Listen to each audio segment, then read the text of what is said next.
2 years ago, my wife Anna and I decided it was finally time to buy a home.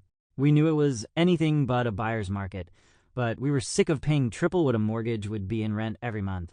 I'm sure this story is familiar to some of you, and we went through every stage of disbelief, anger, and apathy after every competitive offer we put together was blown out of the water by some big corporation. I'm not mad about the process anymore, although it left me questioning where society was headed. How is this legal? I went to school. I paid off debt. I got a good job. I did everything right to still get priced out of the city I grew up in. Perhaps some anger remains, but after setting our sights on the city's less desirable neighborhoods, we finally got our home. On June 1st, we moved into a 4,500 square foot colonial house. It had hardwood floors that looked like leather, and the frosted plaster trim gave the ceilings the look of a wedding cake. The basement was a different story. It wasn't just unfinished. It was a dank hole in the ground, and scribbled on the walls were strange spirals and crude faces.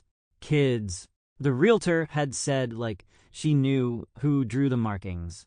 Fixing up the basement would be quite the value builder.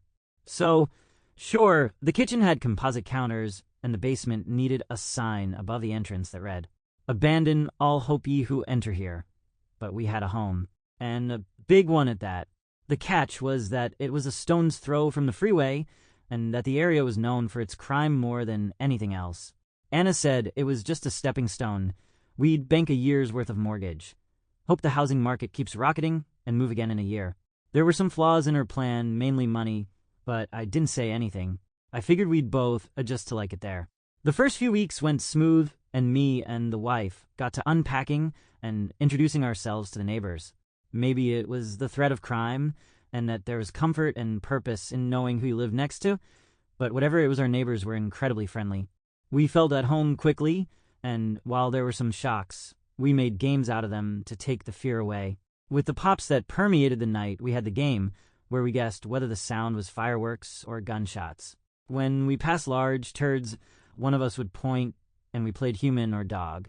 Unfortunately, after just a couple weeks at this game, we became experts at differentiating between these. Gunshots carry the sharp crack of the sound barrier being broken, while fireworks go boom or pop. As for the poop, let's just say that we hadn't seen any dogs large enough to lay those landmines around town. There was a homeless problem there for sure, but they minded their own business. Our neighbors seemed to see right through them. They'd act as if they were ghosts, like they weren't even there. Heck, everyone did. I'd smile and say hello in passing. The least I could do was treat them like human beings. One night, after a movie, I was at the sink washing the popcorn bowl. The window above looks out to our backyard, which was heavily wooded for a city lot. When it was dark out, I could only see a sliver of what was outside, beyond the reflection of myself in the glass. I frowned at the shadow of a tall, dark stump. I don't remember a tree there. I swayed on my feet to see past my reflection. In between the bushes, nearly out of sight, a man was standing still, staring back at me. My heart leaped, and I dropped the bowl, where it crashed in a sink. "You okay in there, honey?" Anna shouted from the living room. "Yeah." I kept my eyes on the man, and said nothing to Anna, not wanting to alarm her. "I'm gonna take the trash out." "Okay," she replied. I walked by the trash, without touching it, and opened the back door. "Hello." Outside, the wind was blowing hard, and the branches of the tree the man stood behind were waving wildly, as if to warn me. "What do you want?" I stepped forward to try and show I wasn't scared, but it was the tepid step of prey, like I was better planting my weight to run. The man said nothing. I took another step forward, more confidently this time, but jumped when my movement activated the motion light. I composed myself and yelled, "This is private property. If you don't leave, I'm calling the police." Now this was the emptiest of threats, and everybody in the neighborhood knew it. The cops made a point to show up an hour late, if at all. The man walked forward a few paces to where I could see him better. He was very tall and wore a heavy wool overcoat that stretched all the way to his ankles. He kept walking towards me. My brain was shouting, but I froze in fear. "What do you want?" I barked. He stopped just in front of me. A white scar starred across his black skin, just below the chin. He was at least 6'6", but the coat that ran the entire length of his body made him gigantic. His face was recently shaven and gaunt. He held out his fist at arm's length, and when he uncurled his fingers, cupped in his enormous palm, was a pill. "I don't have any drugs," I said. His face didn't change. There was no want or question in his eyes. "You want me to take it?" I pointed at his hand, but still his expression was static. I reached out and gently plucked the pill from his palm. I held it between my finger and thumb. It was just a pill capsule. Whatever had been inside had been emptied. "What do you want?" I asked again. He opened his mouth, revealing the severed stump of a tongue, and then he widened the enormous whites of his eyes. He began to mouth something, but being tongueless, I couldn't tell what. But my blood cooled, because I felt certain it was some kind of curse. "Please," I murmured. "Please leave." He turned and stepped into the night, and I watched the bushes sway in his wake, as if he were a giant parting his way through the woods. The next day was Saturday, and I was determined to find out if anyone knew about this tall man. I walked to the strip mall and asked some of the homeless in the area, but as soon as I began to describe him, they all looked at the ground and shook their heads. The pattern was repeated with every other homeless person I tried to talk to. On my way home, I stopped by two men working on a car at the end of a driveway. "Hey," I started over to them. "This may sound a little crazy, but do you know of a tall fella around here that wears a giant coat?" They both started laughing. "Sorry to waste your time." I turned to go. No. One of them was waving me back. "You talking about a really big dude?" The man raised his hand to signify. "Yay, hi. Black coat? Nasty scars."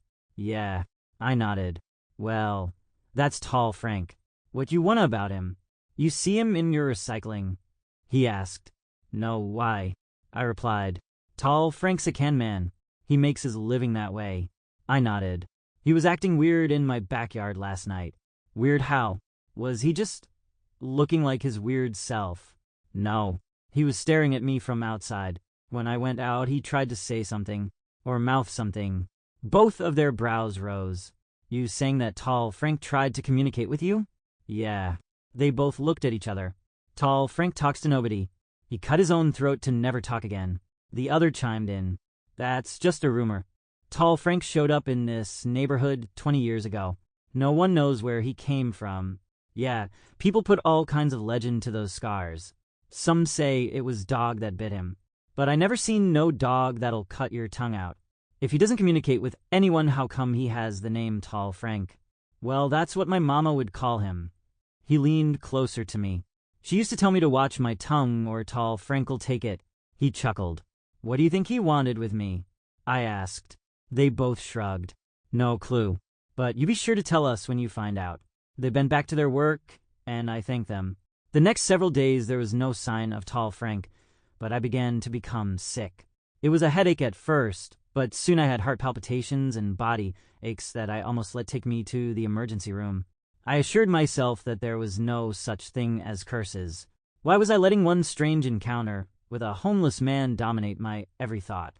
Anna was working late recently, and when I had the house to myself at night, I would stand at the kitchen window and stare into the backyard. I was obsessed, and it wasn't long before I saw him again. I was wrapped in a blanket filling the teapot at the sink when I saw him standing in the same place as before. I dropped the pot and ran to the back door. Hey, my head felt light, and I was in that same kind of drunken state where your fear hardly speaks to you. I scampered through the backyard over to him. "What do you want with me?" Tall Frank was staring at me. He gestured for me to follow. I looked down at my bare feet, but he was already walking. "Hey, just leave us alone," I yelled. I stepped cautiously after him. When I got past the bushes where I could see the alley, I saw him standing near the trash cans. I ran after him. "I don't ever want to see you back here again." With our difference in size and the blanket wrapped around my shoulders, I'm sure I looked to him like some angry hobbit. He certainly didn't act intimidated, and I can't blame him. Tall Frank crossed the alley and sat on a crumbling retaining wall. He gently tapped the stone next to him for me to sit. "I'm not sitting." He reached into his breast pocket and paused before pulling out an envelope. Then he put the letter in his other hand and reached in again and pulled out another.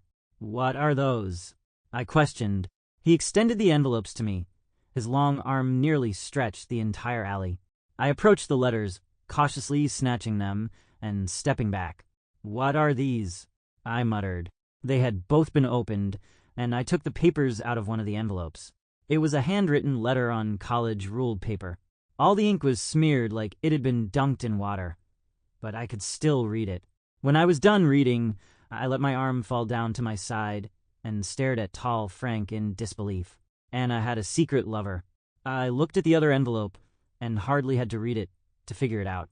The letterhead read, Atlantic Life Insurance. A policy had been opened in my name for $250,000. I stumbled over to the retaining wall and sat. The pills. I thought about the empty capsule he'd shown me that I tossed aside. It was my emergency albuterol. It had to be. A quick WebMD search showed that an overdose started with symptoms of headaches and heart palpitations. Anna is trying to kill me? Suddenly, I realized tall Frank's arm was around me, and he was patting my shoulder paternally. We sat there in silence for a long time. The things you can learn from people's recycling, I said. Tall Frank nodded, and we watched the upstairs light turn on, and my wife appeared in the window. She twisted something in her fingers and then tapped it into a mug. A minute later, I heard the back door open. "Honey, are you out here?" Anna called. "I made you some tea."